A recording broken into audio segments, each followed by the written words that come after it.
Hola, Hola. ¿cómo están?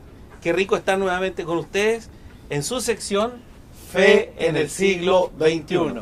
Y estoy nuevamente con el pastor Guillermo Olivera Rivera, teólogo, con quien vamos a conversar un tema bastante importante y bastante neurálgico en lo que estamos viviendo hoy día, que es la opinión que nosotros tenemos como cristianos de lo que es la política. En base a eso, normalmente nosotros nos paramos, ¿cierto?, en ese momento en que Jesucristo toma la moneda y mira un lado y ve la cara de César y dice: da al César lo que es del César y a Dios lo que es de Dios. Y él hace una separación de iglesia y Estado. Entonces es sumamente importante que nosotros hoy día tengamos, por supuesto, una postura. Nadie puede decir que no tiene una postura en lo que es política. O sea, no hay absolutamente nadie que pueda decir que no lo tiene. Tendrá una inclinación. Eso no significa de que sencillamente nosotros estemos inmersos en la política. Pero qué de importante es la opinión que nosotros podemos tener de la política, y se lo hacemos la pregunta al teólogo doctor Guillermo Olivera.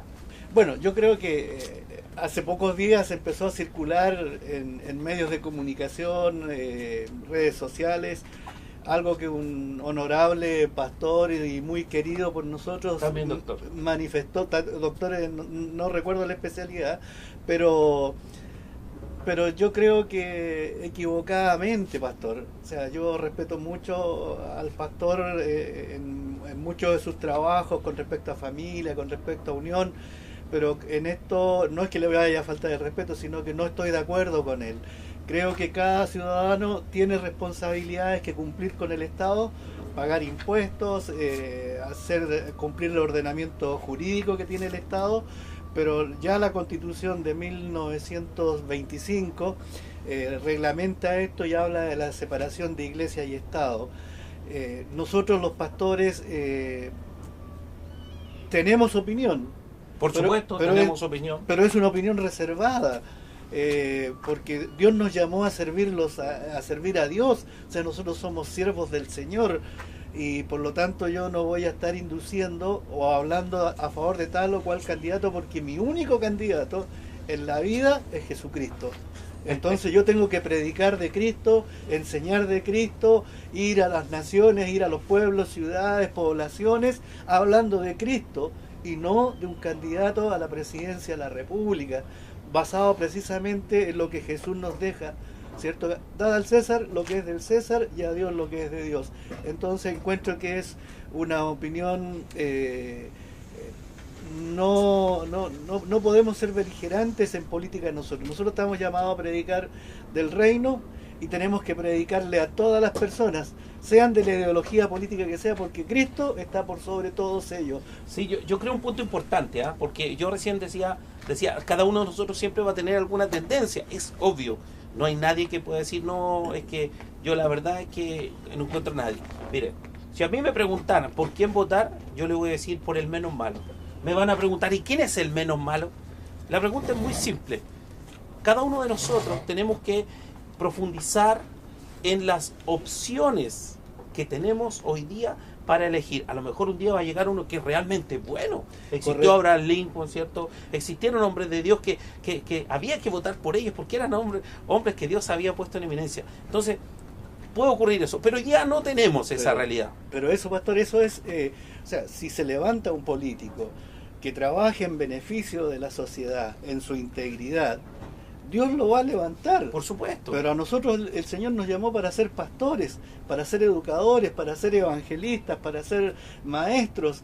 Entonces yo no veo por qué mi opinión tiene que ser trascendente en lo político. Lo que tiene que ser importante es el mensaje, reproducir el mensaje de Cristo en nuestro tiempo.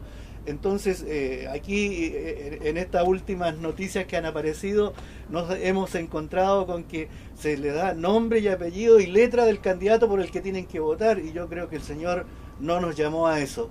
Primeramente, yo también creo que el Señor no nos llamó a eso, ¿verdad? Nosotros sí tenemos que ser personas inteligentes y tenemos que ver, por supuesto, a quién es el candidato. Exactamente. ¿Qué es lo que piensa? Ahora, nosotros hemos estado cometiendo un error bastante importante, Pastor Guillermo, como iglesia, que es solamente mirar el tema valórico. Y decimos, si esta persona tiene el tema valórico, yo voto por esa persona. Por favor, la persona que vaya a dirigir nuestro país va a dirigir no solo a la iglesia, va a dirigir a todas las personas de la Así iglesia, es.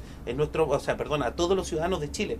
Por lo tanto, nosotros tenemos que ver personas que tengan capacidad económica, capacidad administrativa, que sea un estadista, que sea una persona que pueda tomar el país y hacerlo avanzar. Y eso tiene que ver con economía, eso tiene que ver con proyectos sociales, eso tiene que ver con infraestructura, eso tiene que ver con programas de gobierno, eso tiene que ver con tantas Con políticas cosas, internacionales. por supuesto, con relaciones Claro. internacionales y todo aquello. Entonces, ¿qué opinión tenemos que tener nosotros? Tenemos que tener una opinión objetiva, Sí. tenemos que tener un candidato de los que hayan ahí, votar por el que realmente esté más cerca de lo que nosotros creemos. Pero ojo, que no es solamente el tema valórico. Entonces es importante que nosotros en el siglo XXI veamos esto de una forma mucho más macro. El tema valórico es súper importante, pero también hay otros temas importantes, porque ¿qué país le vamos a dejar a nuestros hijos? Claro, ahora lo otro, pastor, es que nosotros no podemos imponer nuestros términos como iglesia en medio de la sociedad. Jesús nos mandó a predicar, y el que acepte a Cristo va a ser transformado Por el Espíritu por el Santo. Espíritu Santo. Por favor, por el Espíritu Santo. Entonces nosotros estamos yendo criticando a los políticos que dictan estas leyes, esta y otra ley, ley de igualdad de género, todo eso. La verdad que a mí Cristo me dijo que yo predique y que quien tenga una condición distinta a la mía, yo tengo que amarlo, respetarlo, colaborar en su restauración, pero el que va a hacer la obra redentora en la persona es Cristo. Ahora nosotros, como si usted me pregunta, pastor, si voy a votar, sí voy a votar. Por supuesto. Acabo de cambiar mi registro electoral en la ciudad donde estoy viviendo ahora para poder votar, estar habilitado Excelente, en las excelente, elecciones de fin de por año. supuesto. Y por supuesto que voy a revisar qué piensan los candidatos, cómo van a manejar sus cosas, me voy a informar y voy a votar como corresponde, porque Dios también me ha mandado a respetar las leyes de mi país. Por lo tanto, el gran llamado es a que todos ejerzamos el derecho de sufragio universal y votemos por el candidato que nosotros en conciencia elegimos para que dirija los destinos de nuestro país. Por lo tanto, creo que cada uno de los cristianos y de los ciudadanos tiene la responsabilidad de ir a votar, pero yo no le voy a decir jamás a nadie, mire, vote por este o por el otro, porque en realidad no me corresponde. Ahora es súper importante también, para que usted no vaya a juzgar mal, que si a mí alguien me pregunta, Pastor Rodrigo González, ¿usted por quién va a votar? Yo no tengo nada que me cierre, ni un cierre en la boca, ni nada. Puedo con toda libertad decir por quién voy a votar. Es mi libertad. Si no quiero decirlo, también puedo decirle, ¿sabe qué? El voto es secreto. No estamos hablando de eso, porque yo puedo tener un candidato. Yo estoy hablando de promover, escúchelo bien, de promover, de promocionar un candidato específico, porque sencillamente mucha gente va a seguir eso y nosotros no estamos para eso. Es sumamente importante dejarlo claro, que en el siglo XXI, para aplicar esta fe en el siglo XXI, no estamos para eso. No, y lo otro, pastor, es que ya con esa opinión yo vi algunos comentarios, unos muy virulentos, muy fuertes en contra del pastor, otros que aplaudían, minoritariamente que aplaudían, pero los ataques fueron muy fuertes hacia la persona del pastor. Ahora, si el pastor hubiese hecho un mensaje sobre Cristo, no habría recibido esos ataques, de eso estoy seguro. Entonces, por eso yo creo que como iglesia tenemos que madurar y tenemos que confiar solo en Dios. Esa es nuestra tarea. Hermanos amados, Dios es el único que puede transformar la sociedad, transforma al hombre. Él nos ha dado pautas y nosotros tenemos que predicar de eso. Correcto. Pero la obra final la va a hacer Él en cada una de las personas de nuestro país y no la clase política. Por favor, por último, ya cerrando esta sección Fe en el siglo XXI, no nos salgamos del marco de la Escritura. Para Amén. eso hemos sido llamados. Tenemos un rayado de cancha en la Escritura. Y nosotros hoy día hemos hablado de algo que nadie quiere hablar, de política, en su sección Fe en el siglo XXI.